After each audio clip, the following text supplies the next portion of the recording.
Hello, I'm Jim, and welcome to Rallying in America, the Recce podcast. This podcast is an exploration of a rich history, the stories and memories of those who made and make Rallying in America so great. Enjoy the show.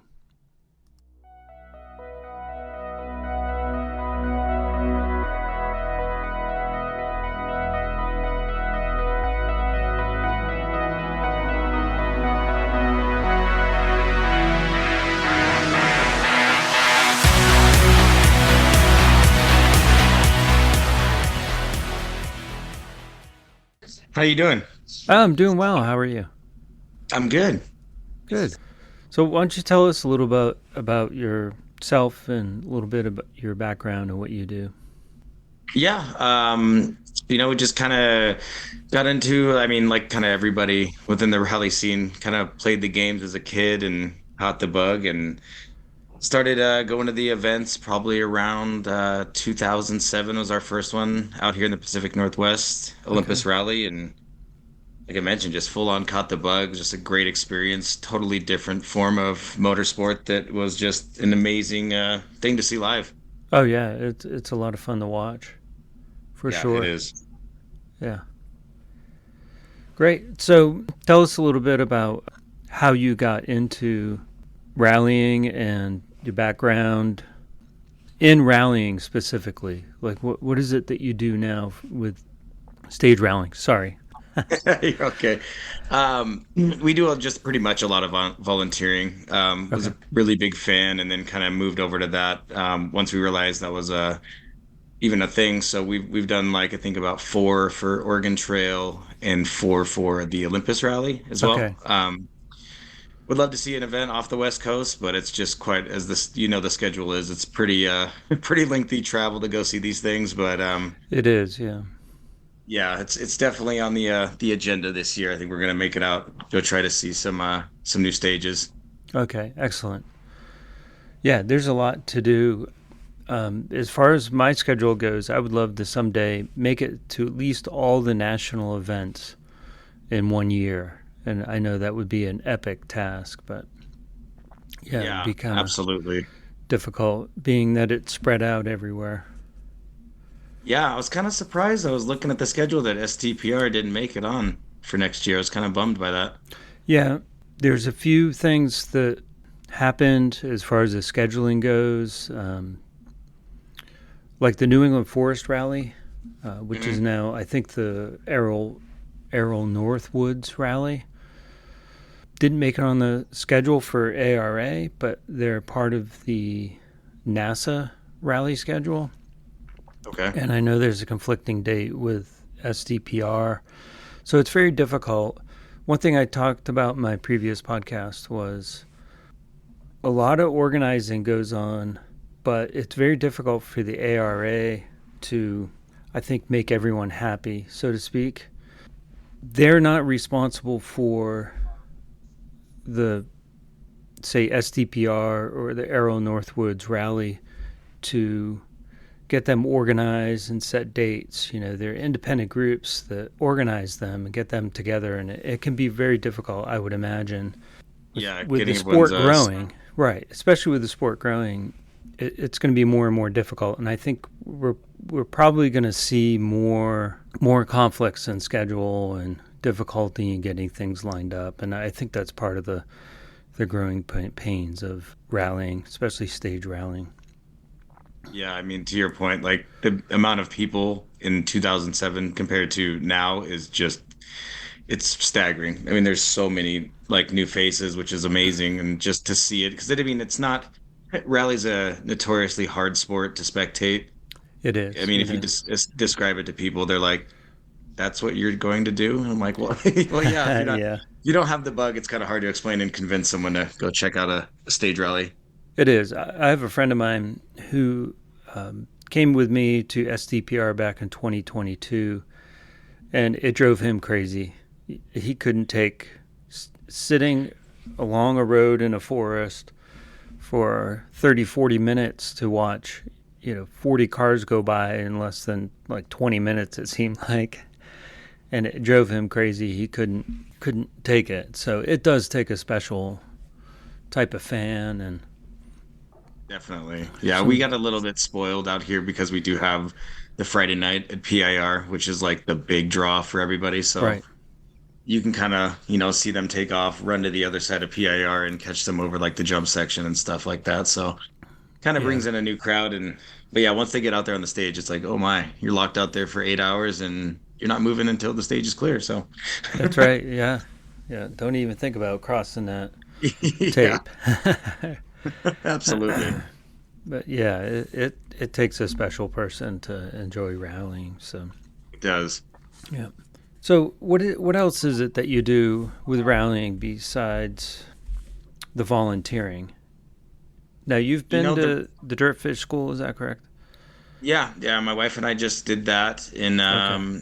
when was that? Like I guess the beginning of September, went out there and did a private shared one day for all-wheel drive class, and what an experience. Like my goodness. I've watched rally for so many years, but I've Mm-hmm. never been in a car, let alone driven one. And it's just it's something you just can't even prepare yourself for. It's just so much fun, and it's just so different than you ever thought it would be. And the people out there, the facility is just such a great experience. Um, yeah, it's awesome. I recommend anyone to do it if they possibly can because it's absolutely epic. Very cool. So they do all-wheel drive, but they also have the rear-wheel drive cars Yeah, as they well. run the BRZs as well if you want to do a rear Mm-hmm. class. They have mixed surface events as well, or I guess classes. So you can do a little tarmac Okay. as well, Okay. all the way up to full on like notes, blind driving, just going out doing a recce, like everything in between. Oh, that's excellent. So how long was that? That was just a day or a weekend or? Yeah, we just did a one day. We were actually we had bought a dog in Washington. We're in Oregon, so we're like, let's double dip here and go do the school and then go grab her on the way out. But yeah, it was just a one day. I think it was 8 to 4. They get lunch, class training, and Mm-hmm. then I would say a good 5 hours of seat time, which Oh was wow, just that's awesome. nice. Yeah. Yeah, it is. So Great do you people. take turns driving and then also sort of co-driving, or somebody always Just sitting in the driving. seat next to you like an instructor? Yeah, yeah. So we both had an instructor, same car. So where I would go, she'd be watching, and then vice versa. The Okay. instructors will typically give you a demo of whatever you're practicing on, whether slalom, tying together a full stage, shifting. A lot of people think, that's just a no-brainer, but it's a lot different when you're racing. Your brain kind of just stops working, and it's definitely a new experience. But pretty much anything that goes into, just getting the car down the stage, left foot braking, kind of how they teach you how to like say lift, turn, and wait is the big thing for them. So you kind of Oh, lift off okay. the throttle, turn the wheel, and then wait, and the car really just like it will just come around on you. It's just something you never thought would be like how it is in rally and like what you need to do to get the car to, either rotate or do whatever it is that you're trying to do. Okay. And I It's imagine completely it changes and varies based on whether you're in rear-wheel drive or front-wheel drive or all-wheel drive. yeah, absolutely. A lot of different aspects there. Very cool. Definitely. Very cool. Um, do you plan on going back? I do, yeah. We were kicking around the idea of going out to Tim's school out east just because he offers a lot more platforms as far as the cars Mm-hmm. he's got available, or even Rally Ready out in Dale, Texas, another Oh, killer little right. Okay. school. And yeah, super nice guy. And he's just got a stable of cars. You could just sit out there and look at eye candy all day if you wanted to. Right. And you're a Subaru owner, correct? Yep, 21 STI and a Hawkeye '07 WRX. Oh, nice. Yeah, oh yeah. Very nice. Very popular out here in the Pacific Northwest. Yeah, I mean, I grew up in New England, so Subarus back in the 80s were very popular winter cars, that Saabs and Volvos. So we would see Subarus everywhere growing up, just because they would do really well in inclement weather and snow and ice. Yeah, it's funny that you only really see them on the coast. Like I do a lot of traveling for work, Mm-hmm. and they're nowhere aside. It seems like except for like the East Coast and the Oh, North or really? the West Coast. It's pretty strange. That's So when interesting. you see one, you're like, oh my gosh. Yeah. We kind of take it for granted. I Absolutely. I regret. I have a or had a 2003 Subaru Baja, and Oh, I just sold yes. it. It needs a lot of engine work and that, but I sold it. I'm regretting it now already. Hasn't Yeah, even been one a of my week. oh wow, it's that soon. Yeah. Dang. So One of my buddies has the same year, and it's like when they get around that 100,000 mile like mark, they start to have a lot of problems. yeah, yeah, yeah. We had He just did, or go yeah ahead. we had some engine problems with the timing and valve clearance, etc. So Yeah, I went when I bought the STI, I had to fly up to Tacoma to get it. And ironically enough, one of like my really close friends that I actually met on stage, my first rally ever in Olympus, mm, we just ended up being really good friends. And he had just bought and imported it's a 1999, I believe, STI wagon, right-hand drive. It's just the coolest oh car. wow, It is super cool. yeah. Had the whole 555 livery on it, which he took off. I was devastated, but it's such a nice little car. Yeah, there are a lot of replicas of that car. Yeah, very Yeah, iconic, that thing. yeah, yeah. Another thing we talked about beforehand was you had purchased a front end of a car at auction. You want to tell Yeah, us a little bit yeah. about that? Total shout out to the 43 Institute when they did the auction. I think it was 43 parts off of Ken's cars and the unicorn and all kinds of stuff. And I Mm-hmm. ended up, with my wife's permission, I might add, Oh I yeah, ended up getting the his Ford Focus WRC car from Aotearoa, New Zealand when he ran the WRC. So it's the full front end of the Galaxy Star livery, I believe. oh wow, It's currently hanging above our front door. Another okay, shout out to my wife for not killing me for that. right, yeah. I don't think that would fly in my house, but yeah, The comments on Reddit were amazing, I as you can bet. imagine. Oh yeah, fantastic. So do you have any besides going back to rally school? Do you have any other future plans uh, We do, yeah. involving Like rally? it's Yeah, yeah, my I was saying my wife shares this pretty much the same passion as I do for rally and pretty much all forms of motorsport. And excellent. when I bought the newer Subaru, we kind of made the decision to either sell the WRX, the '07, or just build it out for stage rally, which we're probably going to do within the next year, I would assume. Start Excellent. that, so we can start doing some competing and just the dirt fish. Again, you already had the bug, and when you get behind the wheel, it's like, oh man, we need to do this as much as possible. Um, Yeah. she gets a big car 6.0, so I may be a co-driver for the first year, which is fine. But I'll definitely need to get some seat time eventually. Right. Right. Excellent. How about Yeah. this upcoming schedule? Aside from ARA or ARA included, are there any rallies outside of your area that you really want to make the effort to go see? Well, I mean, I'd like to do some of the regional stuff just because it's the smaller guys they don't get to Yeah. make the national events and whatnot. But we both travel quite a bit for work. But I know we are heading out east. I think we're going to try to catch the Chattanooga rally because we'll be out there for work this year. Oh, excellent. And yeah, just try to get some new experiences and see the same teams, but in a different state would be great. And I heard I'm not sure if the WRC is still planning on perhaps coming there, but it'd be cool to see a little test event if they are planning to do that. I believe they are still planning to come out and run in North America in 2026. I don't know Was it 20? Okay. in 2026. Yeah, there are rumors that they want to come out and do like a test event next year, but I haven't heard really anything about it. But I went to the FIA page, rally page today, and they said that they are still planning on 2026. Because I went and I was looking at updates for the Japan rally, which is happening this weekend. Yeah. And so I hope it works out. It'll be great. But the Yeah, you got a events big that we title have, fight. go ahead. I was just saying you got a big title fight in Japan this weekend between Tanak and Neuville. It's pretty interesting. Yeah, and Neuville had an off or something. Oh no, he had mechanical issues. Electrical, yeah. Yeah, electrical issues. And but I think he's creeped back. He is. I Um, just actually before we jumped on here, I was looking at the Dirtfish update, and I think he's in the points now. So I think if he stays there, he will get the championship for him first time. Yeah, I think I read he was only like 2 points back or something. It was. Yeah, he needs 2 points, I think, to win, but he's like 7 minutes behind overall. But I think that's still going to be enough, which is crazy. But Yeah, you never know.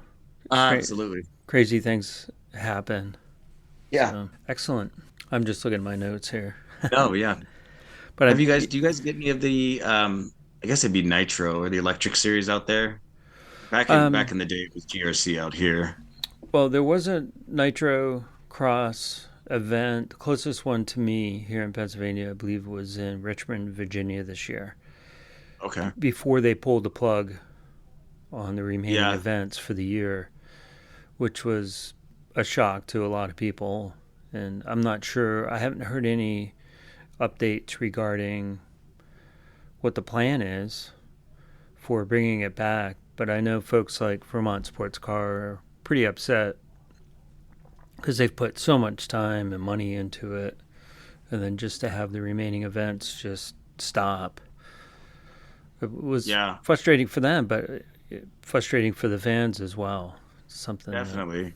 yeah, I feel like that was the same way that GRC played out. It kind of just up and stopped. yeah, Um, and man, I mean, rally's one thing, but if you have ever heard those cars in person, the global rallycross cars, it's incredibly visceral, like like yeah, unbelievable noises and anti-lag explosions. It was just wild to see live. yeah. I prefer the sounds of the rally cars than anything else. Where I used to work about 10, 15 years ago, we had an opportunity to go up to the Pocono Raceway for a NASCAR race, and we had hot passes being press. We got press passes, hot passes, Mhm. and I got to sit in on one of the corners of the track. And when that group of cars goes by, like your whole innards shake, and it's not for me a pleasant experience. I couldn't agree more. I Being have rattled plenty. around and shaken like that. No, thank you. Yeah, one of my biggest clients is in Fort Worth, and they have an infield spot, so we camp on the inside of the Oh yeah. track for the whole weekend, and that's still, I think, the loudest cars I've ever heard as a NASCAR. It's crazy, let alone 30 on a track at once. Oh yeah, and my hearing was shot. It seemed like for a week, even though I wore protection. I've been Yeah, to some concerts and right up front, and my hearing was fine the next day. yeah, yeah. They tend to do that. Those things just are insanely loud. Yeah. Well, with rally cars, it's just to me the experience is just unbeatable. I know we talked about how it you have to wait and wait and wait, and then all these cars go zooming by, but I enjoy that anticipation and waiting, to see who's going to come and make the corner and who's going to, just brush the trees or what have you. It's just, it's unpredictable versus watching Absolutely. something go around in a loop all day long. Yeah, yeah. I think the real thing that struck me is like something I didn't expect was, I guess, one, how far away you can kind of hear them coming, and Oh, just yeah. the amount of wind that they push off like the front ends. It's just this. It's almost scary the first time you watch, or yeah, if you see them in person, it's like wow, and they get so close to you, and it's loose surface. It's all the things combined. Your body's just telling you to get the heck out of there. Right. Oh, But yeah. it is awesome. It is such a cool experience. It is. At CPR, at the waste management section stages, there's a long jump there, and I think they can get off that jump and go about 125 feet or so. And again, you hear this noise off in the distance, and they come through up the road, and it's almost in slow motion, and then all of a sudden they just shoot by, and they just fly off that. It's Yeah, exciting. that is a like legendary jump. We have the Boyd jump, which is pretty famous in Okay. Oregon, but it's unfortunately not a spectator spot, as you can probably understand why. Right. But they get those cool shots of like, it's like I don't know if it's Mount Hood in the background or whatever it is, but it's just super cool. Yeah, I've seen that. Yeah, it's Yeah, really see cool. those mountains. I would definitely love to make it out for some West Coast rallies. But Definitely. but back to STPR, my first real rally was just back in 2022, and the Park Expose was a new experience for me because unlike NASCAR, where you have to have a press pass and still you can't really get up and close to the cars or the drivers, it became a really incredible experience for me and my son to be able to go up and check out the cars and say hello to Travis and Ken, and even we got to know some great local teams as well. And so that helped too, not only watching the stages but going through the park expose and talking to these people and seeing how it's somewhat obtainable to get a rally car together and actually compete and be on the same courses as a professional like Travis Pastrana and others. It's incredible. Yeah. Yeah, that's what's super nice about rallies. I mean, it's super, like you're saying, like very accessible. I think it was 2013 when we were up at Dirtfish. And it was GRC was there. I think it was Subaru was running Bucky Lasik and Sphera Isaacson. It actually ended up being Subaru's very first win in Rallycross, which Oh, we cool. happened to see. But we're just walking through, like they let you walk on the track and whatnot, and Ken Block just like rides up to us on his bike, and it was the first time that they were using the wet weather tire there. Mm-hmm. And he like stops on his bike, and we, little chat, and he's just asking us questions about the. It was just, he's like, "How do you think these tires are going to do?" And I'm like, "I've never driven one of these cars. I have no clue." But uh, just that access, like, is just so cool, and it just makes you a fan for life. yeah, Travis came right up to us. We were there for service. We're helping the ARA out during service for fuel testing, and we're just standing there, and Travis kind of walked by a bunch of press people and came right up to us and said, "Hey, how you doing?" Shook our hands, and man, beautiful day out here, in Central PA, and yeah, it's a fantastic sport. Same thing with him. Like he came up to us one year at Olympus, Mm-hmm. and we were actually missing one of the buddies that came up with us the previous year, and he was like, "Oh, where's so and so?" And I'm like, "You remembered my friend's name?" With how many people you meet on a yearly basis was just shocking to me.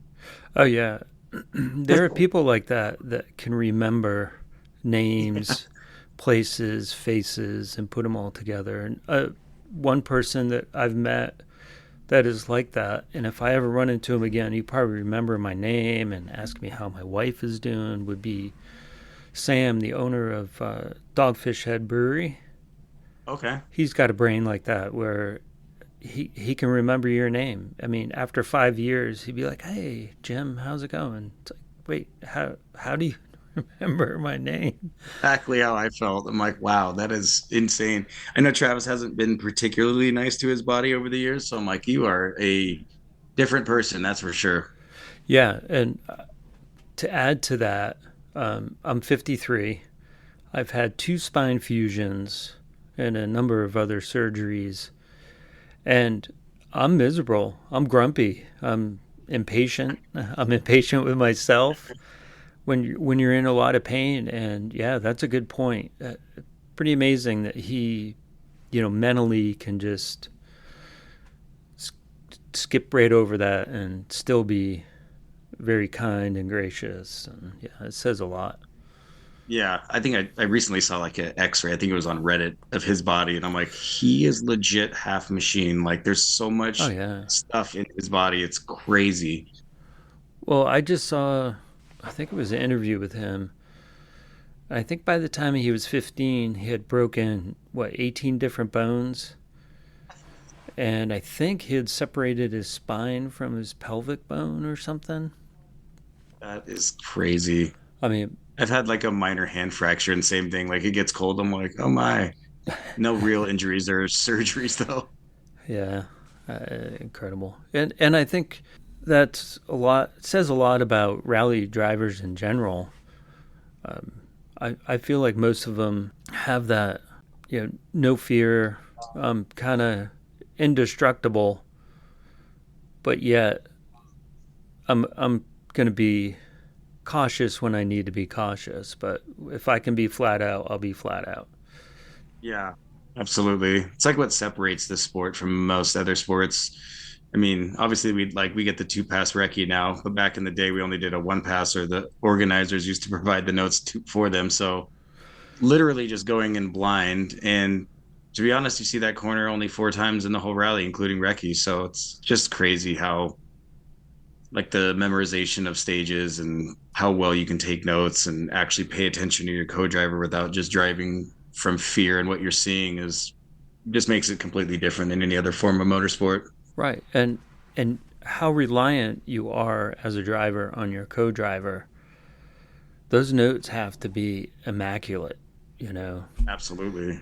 And One half little the time they can't even see. They're so low in the seat to Oh keep the yeah. weight distribution down. It's just like I just feel like I would get sick if I was trying to read and do all of that at once, aside from just focusing on driving.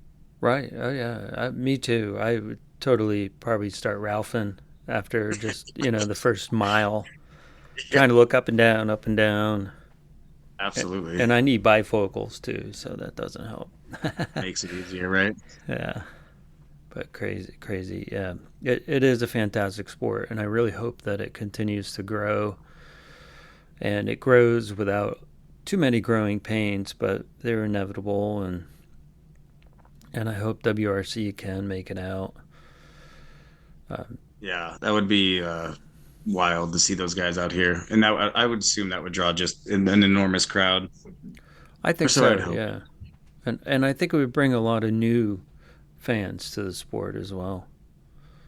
Definitely. I mean, So, it's inherently free. Essentially, it's just really taking the time to get out there. oh, right, yeah, Um, so it's just really dedication is all you need to go experience these things.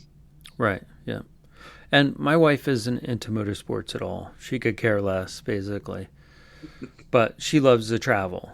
You know, Wellsboro is like 2.5 hours from here, SDPR, and so she loves to go up to the state parks, hike, go out to dinner. There's that plus for her where she's not going to be completely bored, sitting watching a race all day long. So there's plenty of stuff for her, even though Will she go out to the stages with you?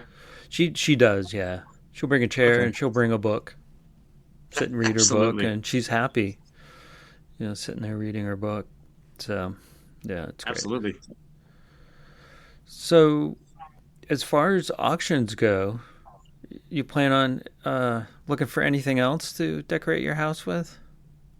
You know, if they did another one, I would definitely do it. Yeah. Um, I was kind of like, because I hadn't used probably when I was doing this auction, I hadn't used PayPal in ages. So I was trying to see if it would even take a bid. And I actually ended up being like, number one for the unicorn. Like, I think it was a gear set. And I'm like, oh no, what have I done? Like, it's great, but it's not the piece that I wanted. But I was like, now Yeah. I've got two on my hands. But luckily, someone outbid me at the 11th hour on that one. Okay, good. Sweating that one a bit. Yeah, So just a bit. Those that's things aren't awesome. cheap over there, so but all for a good cause. It is a very good cause. It is. Yeah. Yeah, So, well, I hope I can make it out to a West Coast rally and visit at some point. absolutely. Yeah, just look me up. We'd be more than love to show you around and give you a little of that Pacific Northwest flair. Oh Some yeah, cold rain. yeah. It doesn't bother me. I've been to Bremerton Island before, so it doesn't bother me at all. The weather, I can enjoy it.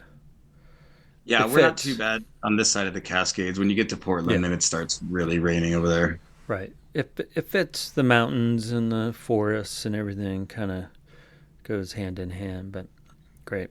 So, well, thanks again for being on the podcast. Really appreciate it. Absolutely.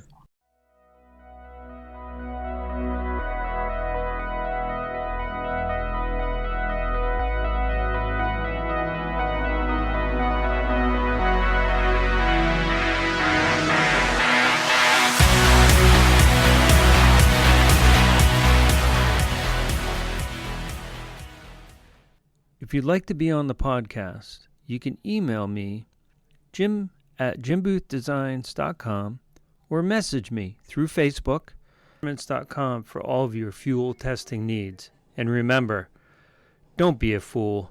Check your fuel. Thanks to Toontank and the artist Nuclear Wave and their song In Drive for the podcast theme music.